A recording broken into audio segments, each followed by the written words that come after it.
Freshman Abby Hammond. The ball goes to the senior tonight from Upland, California, Sarah Hendiges, who leads them in wins, innings pitched, and strikeouts. She's got a lot of innings on that arm this year. She does, and she threw an out in game 2 yesterday, but they were saving her, I think, for the start here tonight, hoping that she can bring a little magic to the circle, keep the run production low for Tennessee, and allow the bats for Kentucky to hopefully wake up.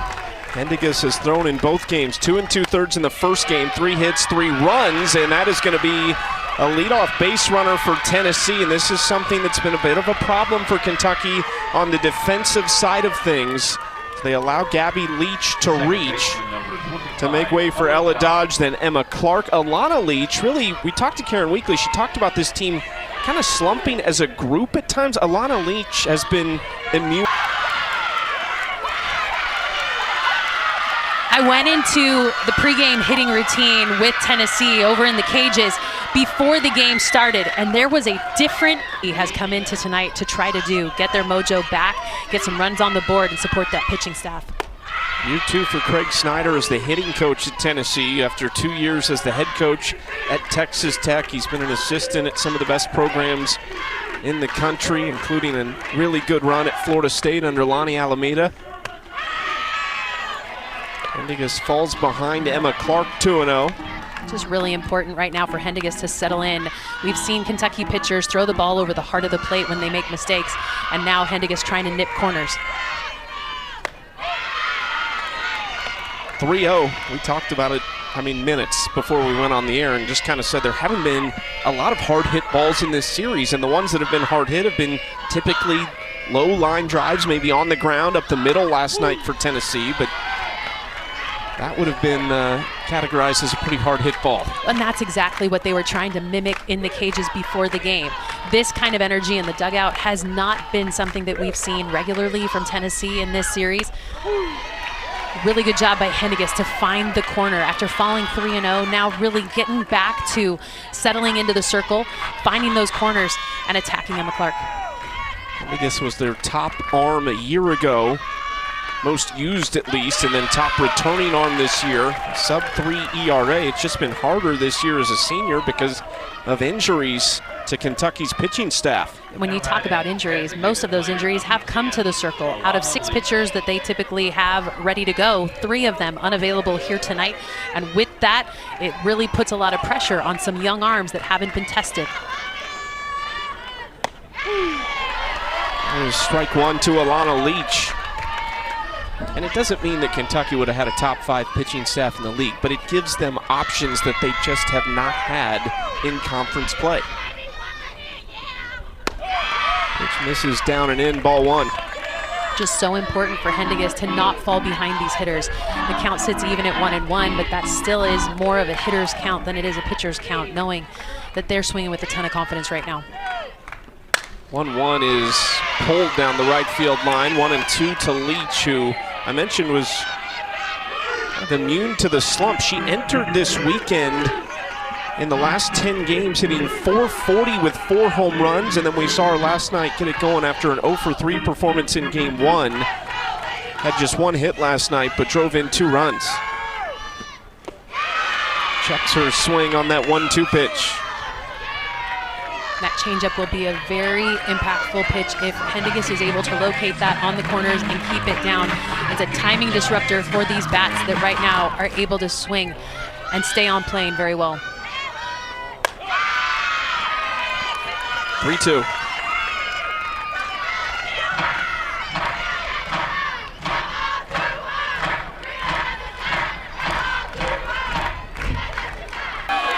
Alana Leach, home run number 9 coming across the plate, and Tennessee has come out with a much different energy here tonight. I talked with Craig Snyder before the game and asked him what...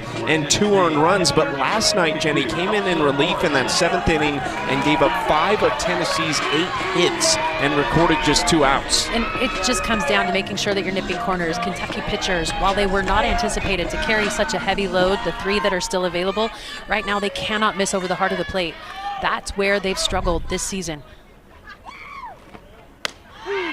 Strike 1 to Elsa Morrison as Tennessee is in the midst of their first 2-run first inning of the season. and hoping to add to it with nobody out. And the 5-hole Morrison, who takes that pitch upstairs, ball 1.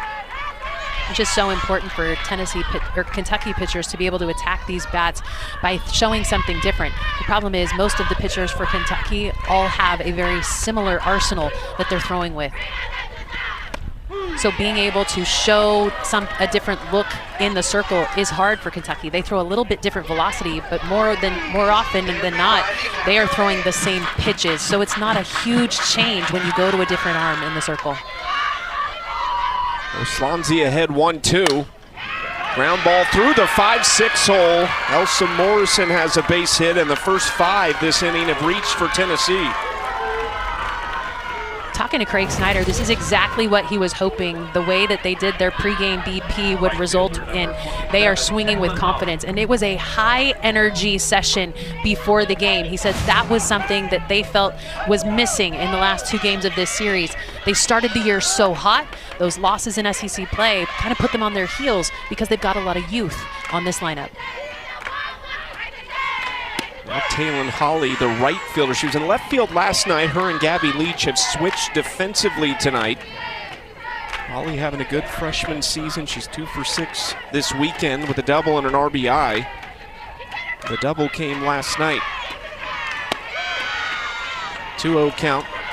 I've asked you before about your hitting approach when you play a little bit different. You didn't have the technology. If you played today, knowing all the different ways that we see these teams attack, whether it's sitting a pitch or sitting a quadrant of the zone, what do you think would work most for you? As Kentucky not able to turn 2, but they do get the first out? What do you think you would want as a hitter? I am not a hitter that likes to have a lot of information. And I think with the kind of analytics and technology that we have today, you as a hitter need to figure out what you need to play at your best. And that comes down to making sure that the coaching staff understands how you operate at your best. Are you someone that needs one message? Are you someone that can get a ton of information and cipher it down and figure out what it is you need? So understanding what you need as a player is just as important. You yourself, but also a coaching staff needs to understand how you operate at your best and then give you the tools to make you the most successful. Short answer for you is give me a bat and a batter's box. I needed to not think and stay athletic. We'll just say I did not go to an Ivy League school on purpose.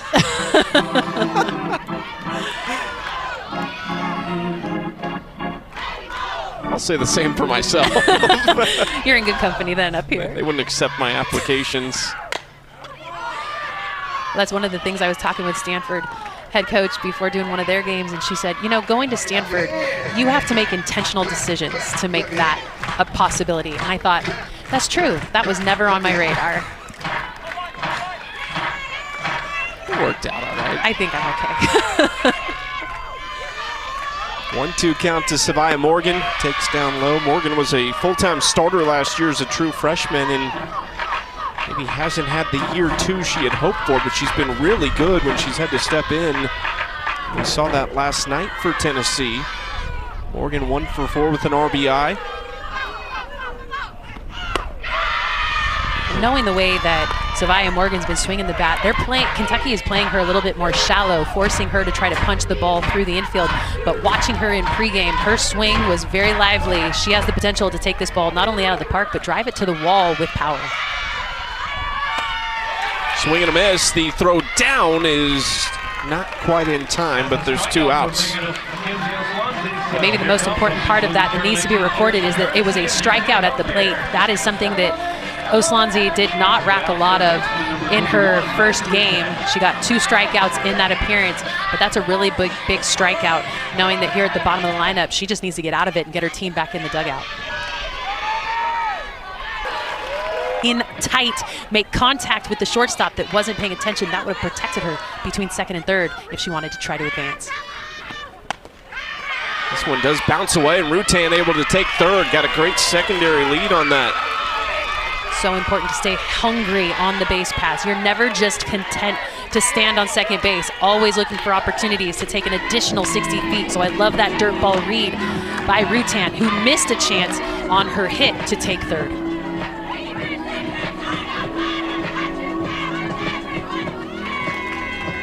Rachel Lawson trying to calm things down for this defense right now.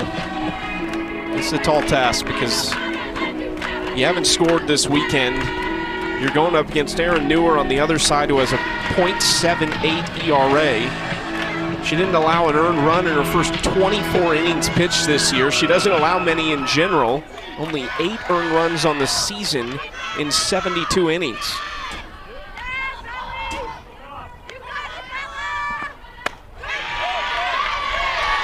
Inside to Bella Faw as we have made it through the Tennessee order. This is the 9-spot Faw, who has a hit in each of the first 2 games of this series. That's really not why she's out there. She's out there for her defense at shortstop.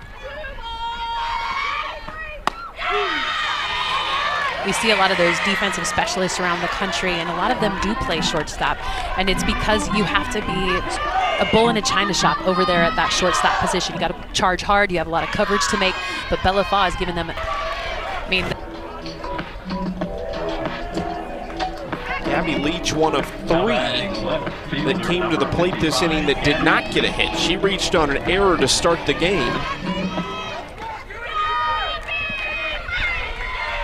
Would love to do what her sister Alana did and send one over the wall for a 2-run home run. Take strike 1. Listen, you don't need to have sister competition in the middle of a game. They're both trying to do the right thing, but don't add to it. They're going to go back and watch this and think, thanks, Chucky. This is hard hit through the left side, another base hit. Tennessee has 6 hits and 6 runs in the first inning. They had 8 hits all of last night. Well, that ball is not defensible unless you put a shift on and anticipate that she's going to push the ball the other way. That is a hard hit ball between your third baseman and your shortstop. Tennessee just absolutely smoking these pitches. And Ella Dodge for the 2nd time. She has homered once in this inning. Swinging first pitch, that bounces awkwardly, and she's going to reach first. The nightmare first inning continues for the Wildcats. At first base.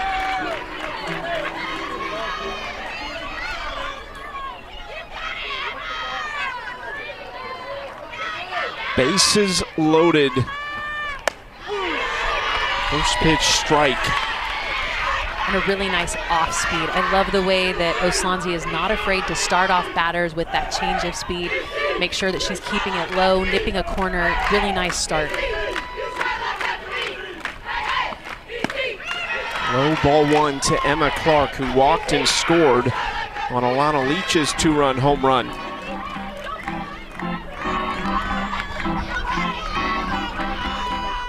Clark, Leach, and Dodge all entered the weekend with 8 home runs on the year. This is a check swing and playable behind the dish for Kentucky to get out of it. They strand the bases loaded, but my goodness, the Lady Vol. Erin Newer takes the ball in game 3, trying to continue that trend from Carlin Pickens and Sage Marchetko. Erin Newer, a sophomore from East Aurora, New York, already 15 more innings pitched than a year ago. Her ERA has dropped 1.5 runs. Well, when you're surrounded by such great pitchers, it's easy to step in with a different kind of look. She's got the lowest ERA on staff, and for her this year, she's settled in and found confidence in her skill set and is not trying to do too much, but just absolutely figure out what she is best at and then allow this staff to surround her with greatness. This is low ball 1 to the leadoff, Carly Sleeman, the Kentucky DP who caught last night. Transfer from Central Michigan, where she spent her first 2 years, but has adjusted to the Power 4 life really well. Takes strike 1 on the outside corner. Really important for her to establish those corners early in this ball game. A 6-run lead allows her to settle in the circle, but she needs to make sure she takes care of business against Kentucky. Sleeman did not go around and jumps ahead 2-1.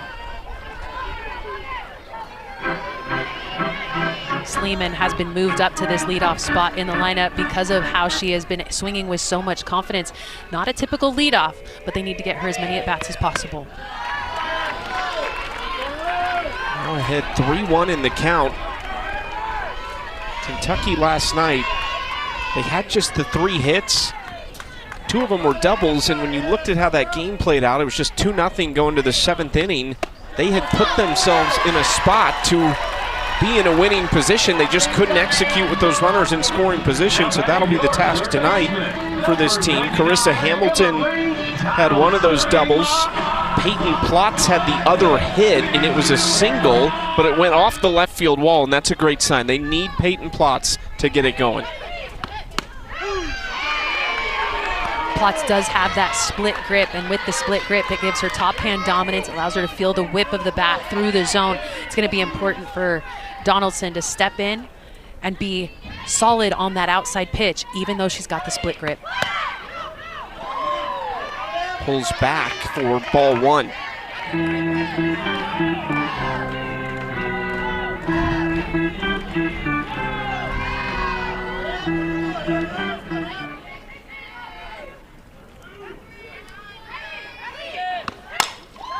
Ground ball, going to be a tough one to handle. The throw to second is just in time, and we'll see if Kentucky wants to look at it.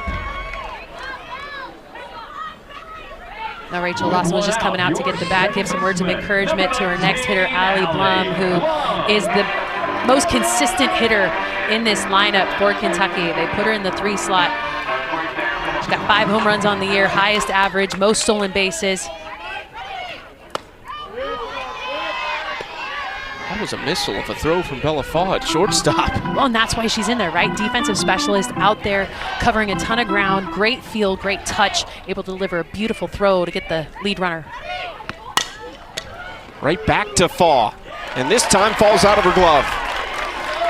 That's the other part of the game that we talked to Karen Weekly about. With Tennessee in the early part of the season, they were winning hesitant and rushed their plays. That right there was a very routine play that Bella Faw just rushed. Big opportunity for Kentucky in this first inning to respond after 6 Lady Vols runs in the top half. Carissa Hamilton is a good bet to do it. She has 42 RBIs on the season and 11 doubles, which leads the team. Which is really important for Erin Newer to be able to throw to her scouting report. Right now, she's throwing faster than low 60s, which is nice, but she needs to make sure that she doesn't throw through her spin. Her drop comes in with a little more pop than with spin focus on a rise. It allows that ball to dance and wiggle a little bit more to the plate, creating some big swing plane differences. Strike 1 on the bottom part of the zone to even the count 1-1 against Hamilton. Erin Newer joined Monica Abbott as the only Lady Vols to throw a no-hitter in their Tennessee debuts. Hers was 5 innings, 1 walk, 8 strikeouts last year. That's pretty good company if you could say, oh yeah, just me and Monica did that. Well, there's some other records you will never get in the ballpark of that Monica Abbott set. So anything is a good thing. And that swing right there shows that there's confidence by Carissa Hamilton, but it's a late decision. And on late decisions, it's because you're second-guessing your plan at the plate. Something Kentucky needs to not worry about right now is that 6-run deficit. It's all about making sure that you square balls up, especially with a runner in scoring position here early in this ball game. 2-2 to Hamilton. Underneath this, right at the center fielder, Savia Morgan. 2 outs. Timing is everything when it comes to hitting, and Hamilton was just ahead of that. By having to slow up, she was underneath, allowed the barrel to drop and get under that one. So Newer gets away with a pitch pretty much down the middle of the plate, but with that speed change, it makes her very difficult to time out.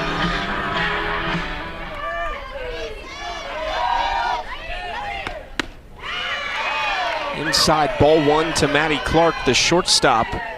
Senior from Claremont, California, played 2 years at Oregon State. And now in her 2nd season at Kentucky.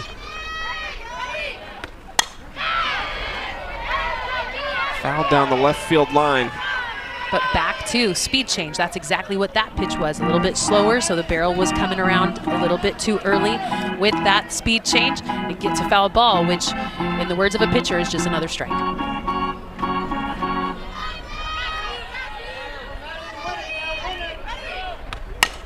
Ground ball right side and fielded just in foul territory.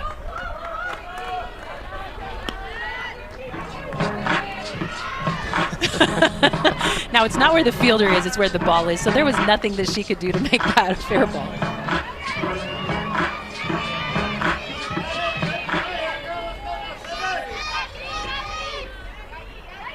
One, two. This is a spinner off the end of the bat, and Neuer switched her glove position at the last second, but all smiles. She's got a 6-0 lead after one.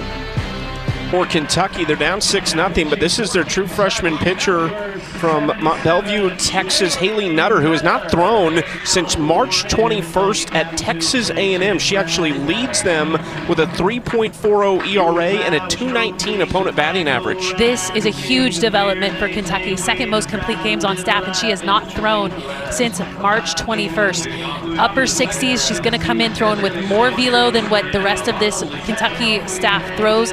Drop is her best pitch, but she needs to hit the corners with it. She will elevate with a rise ball, but it can sit flat. When she mixes her changeup in at the knees, it can get that swing and miss. But right now, I'm just curious, is she going to be able to be pinpoint focused and sharp against these Tennessee hitters that are hot? Rachel Lawson said even when she did throw against Texas A&M back on March 21st, she wasn't really full go at that point. Said she'd been on the mend. They weren't exactly sure when they'd get her back. She returns tonight. And speaking of freshmen who threw no-hitters in their first career starts, she is one of them, has 2 no-hitters this year, and one of them came in her first career start. And this has to be so refreshing for the Kentucky bullpen to be able to have another arm to go to. I don't know that Tennessee prepared for Nutter, not expecting to see her in this series. Alana Leach sees her first and watches that outside 2-1. Blasted that ball in the first inning that left over the right field wall for a 2-run home run, and about a second after it left her bat, she was smiling at the dugout because she knew where it was going. I mean, talk about a hitter that is seeing the ball like a beach ball right now. A little shimmy back to her teammates. 10th home run of the year now puts her in sole possession of the most home runs for Tennessee. This ball was left big, had good velocity in a hittable zone, and she unleashed on that pitch.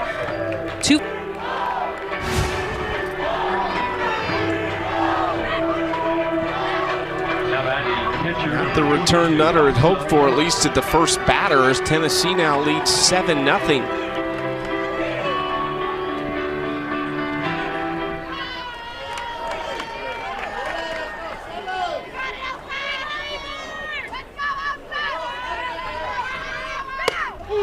First pitch strike to Elsa Morrison, the catcher who singled her first time up. She actually never saw the starter Hendigas. She saw Oslanzi. And now Nutter.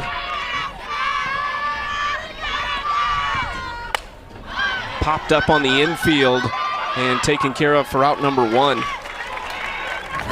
That's not typically a first baseman's ball, but I appreciate the fact that Hamilton called that with authority and brought that ball in for the out. It's hesitation that Kentucky has been caught with at times, not getting the out. So that aggression right there is a good turn of events for Kentucky, finding a defender wanting the ball. Now Taylon Holly with 1 out and nobody on. That jumps up at first base, and that's a heads-up play by Hamilton to stick her foot on the bag and reach out and grab it.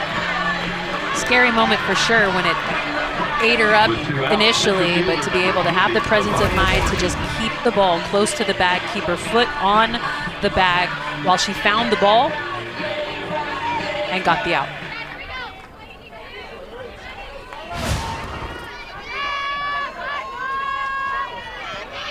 Savia Morgan is 0 for 1 with a strikeout tonight.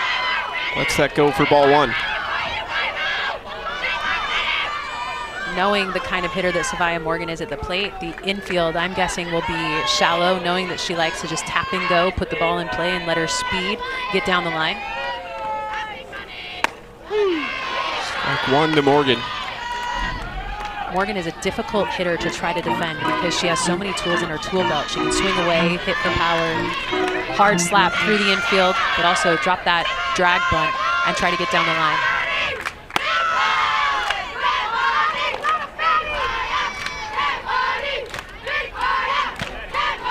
340 last year with 48 runs scored as a true freshman. And more of stepping into different roles this year at the injury to, or not the injury, the illness to Sophia Knight currently. That is definitely something that has opened the door for Savia Morgan to have an everyday role with Sophia Knight out with illness, not knowing when she'll come back. She's day to day at the moment. They're hoping they can get her back quickly. Morgan lays down the bunt using the speed, and she is cut down. So a solo home run from Leach to lead off the inning, then 3 straight retired. In 32 teams, so you're going to get some very different matchups potentially in regional play that we have not seen previously. And the thought behind that is basically to reward teams that are doing well with better matchups, so you're not potentially playing as the 1, maybe the 9th or 10th seed. You would likely be playing someone a little bit lower. When you think about it, the way that regionals have typically worked is you play teams in your area because you're looking at a distance that the NCAA is trying to keep you within to keep travel costs down. But now, seeding 32, you're going to see some travel across the country, some matchups that we haven't seen until potentially super regional play. So an exciting year for our sport as that rule has changed. Not necessarily a rule, but that has changed in our sport. We're going to get to see some really good matchups in regional play. The danger for Kentucky is a streak that stretches back 16 years of reaching the postseason. One of 11 schools that have made it to 16 straight NCAA tournaments.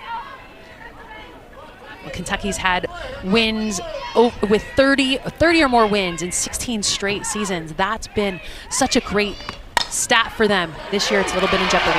Just past the glove of the diving Faw as Kentucky starts off the second with a base hit thanks to Peyton Plotz. Important for Plotz to continue to stay hot. She got cold in terms of home run production throughout this season, but she's now putting the bat on the ball, finding its way, get herself on base, start this inning off right for Kentucky. Now Reagan Oney against Aaron Neuer, takes ball 1 low. You could see the frustration in Newer's face as she allowed that hit to get through.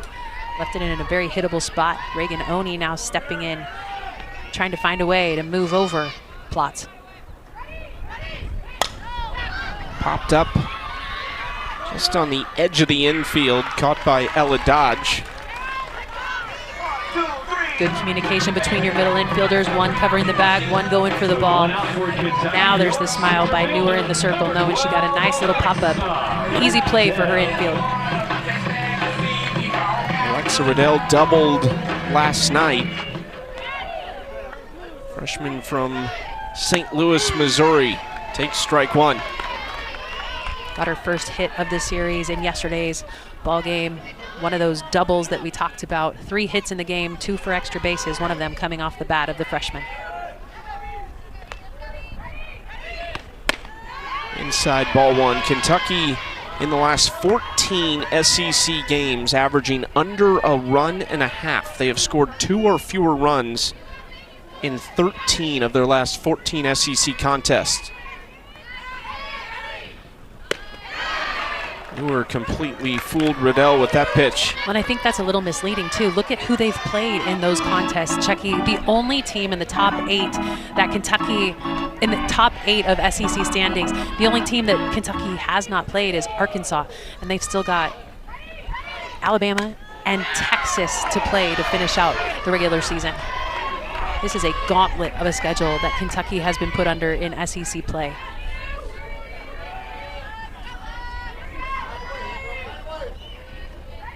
Two. Got her looking. Great pitch from Neuer. First strikeout. Down to the 9-hole Ella Emmert, who fouls that pitch straight back. Emmert came in as a pinch hitter last night, a defensive substitute behind the dish. Had a really nice throw to try and cut down a runner going to second that was just mishandled a little bit. Ella Emmert has a plus arm back behind the dish. Right now they're needing her to find a way to be more consistent at the plate. Takes ball 1.